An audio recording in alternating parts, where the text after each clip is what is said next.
2024 में राहुल गांधी की छुट्टियां होगी, इटली में जाएगा, रोएगा, तो मम्मी ये कहेगी बेटा रो मत, तेरे को इंडिया वालों प्रधानमंत्री नहीं बनाएगा, तेरे को इटली वालों को बना देंगे। नहीं, बता रहे कि राहुल गांधी मोदी जी से ज्यादा पढ़े लिखे हैं, तो इस वजह से वो ज्यादा पढ़ा लिखा नहीं चाहिए, वो इटली के लिए काबिल है, यहाँ के लिए काबिल नहीं है। वो आप बताओ, आपको मैं बताऊं, आप कर सकोगे जो राहुल ने किया? अपनी सगी बहन को पब्लिक के सामने से करके चुम्मा ले रहा है, आप करोगे? जी नहीं, मैं नहीं कर पाओगे ना, कोई नहीं कर पाएगा। इटली में होता तो इटली का प्रधानमंत्री है वो, विदेशों में, हाँ वो विदेशों में चलता है, इंडिया में कोई नहीं चलेगा। विपक्ष लगातार बोले कि भाई देश को एक पढ़ा लिखा नेता चाहिए, तो देश को एक पढ़ा लिखा नेता चाहिए या एक काबिल नेता चाहिए, दोनों में अंतर होता है। देखिए, आज तक अगर आप पिछले 70 साल में देखें तो मुझे लगता नहीं कि बहुत बड़े कोई पढ़े लिखे लोग आए थे, और मोदी अकेला नहीं है, मोदी के अंदर एक पूरी कैबिनेट होती है जो उसको चलाती है।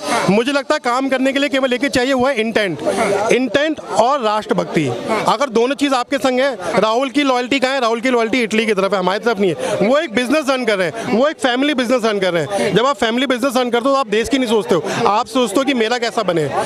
आप लालू प्रसाद को देखो, जिसकी महीने की इनकम 10,000 रुपये थी, आज हजारों करोड़ की संपत्ति हो गई, हजार हो गई है। कैसे हो गई? ये सब जगह पे है। तो मेन बात है, हमें वो लीडर चाहिए, ना मोदी के पास पैसा है ना योगी के पास पैसा है। उनका केवल और केवल उद्देश्य है कि देश को कैसे आगे डेवलप करना है। आप सारे पैरामीटर पे देख लो, आप नमामि गंगे देख लो, आप वाटर हार्वेस्टिंग देख लो, आप देखो किस तरीके से शौचालय बने। अगर आप डेवलपमेंट की बात करो तो आज कोई ऐसा देश नहीं जो इंडिया के संग आगे खड़ा नहीं होना चाहता। यूएसए की पॉलिटिकल स्ट्रेटजी भी है कि हमें इंडिया के संग अलाइन होना है। क्वाड में भी देखो इंडिया को एक तरीके से आगे रखा जाता है कि India is then you can see you see what is happening in BRICS में आज की डेट में जिनपिंग को कोई नहीं पूछ रहा है, मोदी को पूछ रहा है। इसका मतलब हमारा स्टैचर इतना बड़ा है कि ग्लोबली अगर हम कहीं जाते हैं, everyone ask for India. India है तो इंडिया किस लिए? Because Modi is supporting.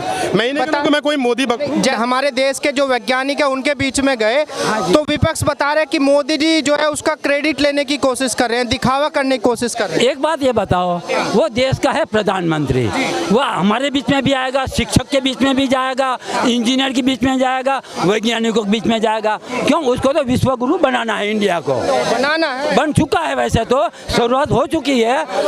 ये नेक्स्ट टाइम में 2029 तक ये भारत होगा ना, विश्व गुरु करेगा। लेकिन अंकल जी, विपक्ष बता रहे कि मोदी जी ने गड्ढे में डाल दिया देश, आप बता रहे हैं विश्व गुरु बन जाएगा। कौन गड्ढे में डाल दिया? आज ये विपक्ष वाले हैं ना, क्या हिसाब से कह रहे गड्ढे में डाल? कोई कारण तो बताओ कि यहाँ भारत पीछे हट गया। कह रहे कि मोदी जी के पास में कोई अनुभव नहीं है देश चलाने का, कोई अनुभव नहीं है मोदी जी। तो ये आज ये यहाँ जो खड़े होने, ये भी मोदी की देन है। क्या देन है? यहाँ तो बम फटते थे और आपके हर बस के सीटें लिखा हुआ था कि यहाँ बस के नीचे देख लो बम तो नहीं है। आज वो बम वाले कहाँ गए? ये बम वाला गए कहाँ? पत्थरबाज कहाँ चले गए? ये मोदी की देन है, मोदी की देन है। और क्या है? क्यों? मोदी जी के पास की देश चलाना है ही नहीं। एक चाय वाला कहाँ देश चला लेगा? कौन चलाएगा? तो कि कांग्रेस के चला कौन है? बता रहे कि राहुल गांधी जी प्रधानमंत्री। गांधी यहाँ का नहीं बन सकता, इटली का प्रधानमंत्री बन सकता। हाँ, इतना पढ़ा लिखा हमको नहीं चाहिए प्रधानमंत्री, वो इटली में चाहिए। हाँ, इटली में भेजना हमको, यहाँ नहीं चाहिए हमको।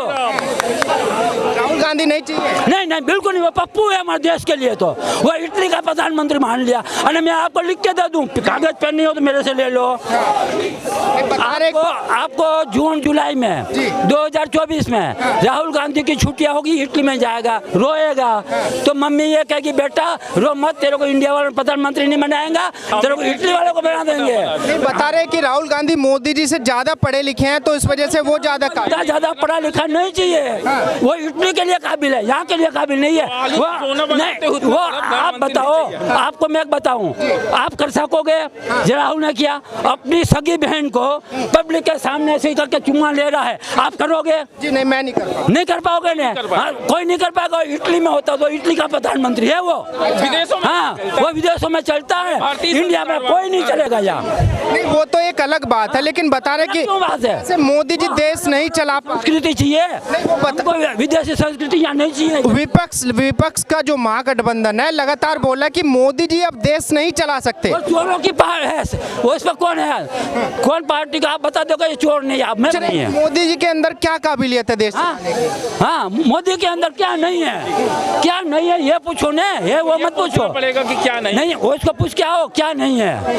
देश मोदी जी तो एक गरीब चाय वाला कहाँ देश चला सकता है? अगर चाय बेचनी हो तो संसद में आए। तो उसको दर्द है, वो दर्द क्या है कि पहला वो उसको दर्द ये है कि वो क्यों बन गया? सोने की चम्मच से खाना नहीं खाया, हमेशा से जो है उसको दर्द ये है प्रधानमंत्री कि या तो सोने की चम्मच वाला प्रधानमंत्री चाहिए, वो सोने की चम्मच वाले, हाँ वो प्रधानमंत्री चाहिए, बाकी वो पप्पू को नहीं चाहिए। पप्पू जाएगा इटली का आज प्रधानमंत्री। मोदी जी प्रधानमंत्री हाँ। हो गए, चाय जैसे वाला अभी कांग्रेस के नेता रणदीप सुरजेवाला, हाँ वो राक्षस कह रहे हैं, राक्षस कह रहे हैं, आतंकवादी। पर वो क्या है कि जब के लिए नहीं, जब क्या होता है कि आदमी नीचे गिरता है ना तो उसका संतुलन बिगड़ जाता है। वो इसका संतुलन बिगड़ चुका है, बिगड़ गया है। उसका संतुलन बिगड़ चुका है। आज तो राक्षस बोलेगा, कल आतंकवादी बोलेगा, फिर देशद्रोह बोलेगा। उसको क्या है जब कुछ है ही नहीं। मोदी जी हिंदू विचारधारा के प्रधानमंत्री है, तो इसमें देश का कौन सा बुरा हो जा रहा है? हमारे देश में 80% हिंदू जो है निवास करते हैं। 80% अगर हिंदू निवास करते हैं और हमारा देश का प्रधानमंत्री हिंदू के बारे में अगर सोच रहा है, कौन सा गलत कर रहा है? मैं ये विपक्ष से पूछना चाहता हूँ और मैं देश से भी यही प्रश्न पूछना चाहता हूँ। हमारा चंद्रयान 3 उतरा है, चांद के जिस हिस्से पे उतरा है उसका नाम रखा है शिव शक्ति। जो चंद्रयान फर्स्ट गया था, पहला गया था, उसका जहाँ पे वो उतरा था उसका नाम कांग्रेस के टाइम में 2008 में रखा गया था, जवाहर पॉइंट, जवाहरलाल नेहरू के नाम पे। तो बता रहे कि बीजेपी ध्रुवीकरण की राजनीति ये इसका जवाब दे रहा हूँ ना।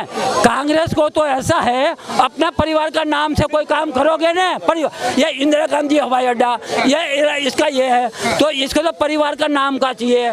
मोदी ने कोई अपना परिवार का नाम नहीं लिखा, न किसी व्यक्तिगत का नाम लिखा। शिव शक्ति, शिव और शक्ति। ऐसे बता रहे कि भाई जब से मोदी जी आए हैं देश जो है पीछे की तरफ जा रहा है, क्योंकि महंगाई से आगे जनता बढ़ ही नहीं पा रही है। तो विकास क्या होगा देश का? सर देखो, मैंने महंगाई का भी आपको आंकड़े गिनाए थे। अगर हम ग्लोबली कहीं पे भी देखें तो हमारी महंगाई सबसे कम है। वो ब्रिटेन जो हम पे राज करता था, आज ब्रिटेन का इन्फ्लेशन इतना बुरा हाल है। आप देखो ऋषि सुनाक की हालत खराब हो गई है। ब्रिटेन में जॉब नहीं है, जॉबलेस है वहाँ पे। इन्फ्लेशन इतना पीक आउट है। वो ब्रिटेन जिसने हम पे राज किया, आज तक अंतरिक्ष में एक भी एरोप्लेन नहीं छोड़ पाया, अंतरिक्ष में उसकी एक भी सैटेलाइट नहीं गई है। तो what they are doing, you see what we are doing. हमारा आप हर जगह पे देख लो। अगर महागठबंधन को लेके बता रहे हैं कि भाई जब से जो है विपक्ष की 26 पार्टियां एक हुई है, मोदी जी को नींद ही नहीं आ रही, मोदी जी डरे हुए हैं, बौखलाए हुए हैं, कुछ ऐसा नजर आता है आपको?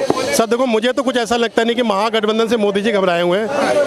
आपने सुना होगा ना, शेर अकेला लड़ने आता है। ये 26 लोग इकट्ठे हुए ना, ये डर से इकट्ठे हुए। मोदी को डर की क्या जरूरत थी? अगर आप 26 लोगों में इतना कॉन्फिडेंस था तो अकेले लड़ लेते। आपको जरूरत क्यों 26 लोगों के लिए आने की? तो गली मोहल्ले कूचे में नहीं होता, आजा भाई आजा, लड़ाई हो गई, चलते हैं साथ में। और जो अकेला लड़ने वाला ना, वो सीधे खड़ा होता छाती छोड़ के। तो बीजेपी उस तरह कि हमें देश बचाना है, मोदी जी से देश बचाना है, इसलिए इकट्ठे होने की मजबूरी है। सर देश नहीं बचाना, उन्हें अपना कुनबा बचाना है, उन्हें अपने घर के बच्चों को बचाना है। आप देख लो, समाजवादी पार्टी एक फैमिली का राज है। आप देख लो कांग्रेस एक फैमिली का राज है। लालू प्रसाद एक फैमिली का राज है। यू गो टू साउथ, आप कहीं भी चलाओ, सब जगह एक फैमिली का राज है। तो मोदी एक ऐसा है जो किसी फैमिली से नहीं आया है। योगी ऐसा है जो किसी फैमिली से नहीं आया है। आप इस तरीके के लोगों को देखो जो नीचे से आगे बढ़ के आए। आपको एक उनकी कैबिनेट का एक मंत्री बताता हूँ, नितिन गडकरी। जब से नितिन गडकरी आया है तब से आप रोड कंस्ट्रक्शन में देखो 3 गुना काम हुआ है। कहीं पे कोई करप्शन नहीं है। इन्होंने एक पुल वाला मुद्दा निकाला था कि CWC वाला, वो भी इनका घपला था, क्योंकि वो 3 लेन के ऊपर एक फ्लाईओवर बनना था। उस बंदे ने डेवलपमेंट के नाम पे आप देखो अमेरिका को पीछे कर देंगे 2025 में in terms of the infrastructure में बात कर रहा हूँ, हाईवेज की, नॉट फॉर नॉर्मल NH8 की बात कर रहा हूँ। अच्छा, वो तो एक डेवलपमेंट की बात हुई है, लेकिन अगर वहीं पे बात करें कि भाई मोदी जी के अंदर ऐसी क्या काबिलियत जनता को लगती है जो 2 बार बना दिया, तीसरी बार आप बोले कि बन जाएंगे, तो क्या काबिलियत लगती है जो विपक्ष के नेताओं में नहीं है? देखो, मुझे लगता है मोदी ना देश के लोगों के संग कनेक्ट कर पाता है। हम हिंदू हैं, हमारे पास एक ही देश है, बाकी मुस्लिम कंट्री में 50 देश हैं। ये सारे के लोग अपीजमेंट करते हैं, हमारी आवाज़ कौन सुनेगा? हम एज ए हिंदू, मेरे को मुस्लिम से कोई भेद नहीं है, एज ए हिंदू मैं मोदी के संग कनेक्ट कर पाता हूँ कि मेरी वॉइस को सुन रहा है। क्योंकि आप देखो, जब भी किसी हिंदू पर प्रताड़ना होती है तो ये विपक्षी दल कोई भी इकट्ठे नहीं होते हैं। कोई नहीं आता। बीजेपी है जो थोड़ा सा सपोर्ट करती है, मैं नहीं कह रहा हूँ पूरा करती है, क्योंकि उनके भी हाथ बंधे हुए हैं। लेकिन अगर किसी हिंदू की किसी ने आवाज़ सुनी है, आज नहीं 600-700 साल बाद, तो मोदी ने ही सुनी है। मोदी ने सुनी है। इससे पहले मुगलों का रास्ता, अंग्रेजों का रास्ता। कह रहे हैं कि हम गरीबों की लड़ाई लड़ रहे हैं, जमीन पे जाके लड़ रहे हैं। पहले आपने कहा कि ये महंगाई से लड़ रहे हैं, महंगाई से तो 70 साल से लड़ रहे हैं। जब 70 साल पहले राजीव गांधी कहते थे कि मैं 1 रुपया देता हूं तो 10 पैसे पहुंचता है, तो एटलीस्ट मोदी ने वो चीज़ तो कर दी कि डायरेक्ट बेनिफिट जब दे दिया। जब डायरेक्ट बेनिफिट दे दिया, बिचौली खत्म हो गए। Now coming to Rahul Gandhi. Rahul Gandhi जो कह रहे हैं चाइना को उन्होंने लैंड दे दी, तो जवाहरलाल नेहरू ने क्या करा था? जवाहरलाल नेहरू ने तो 40,000 एकड़ जमीन हमारी दे दी चाइना को, पूरा सियाचिन दे दिया। सो अल्टीमेटली वो सियाचिन की लड़ाई आज हम कर रहे हैं। तो मुझे लगता है कांग्रेस केवल राजनीति कर रही है और वो उनका एक पेशा है। They not here to development. वो एक उनका बिजनेस मैटर है, उन्हें पैसा कमाना है वो, और उन 26 दलों को पैसा कमाना, बाकी उनकी कोई नीति नहीं है। अपीजमेंट करेंगे, हिंदुओं के संग कोई खड़ा नहीं हुआ है। तो मुझे लगता है कि 2024 में आएगा तो मोदी ही।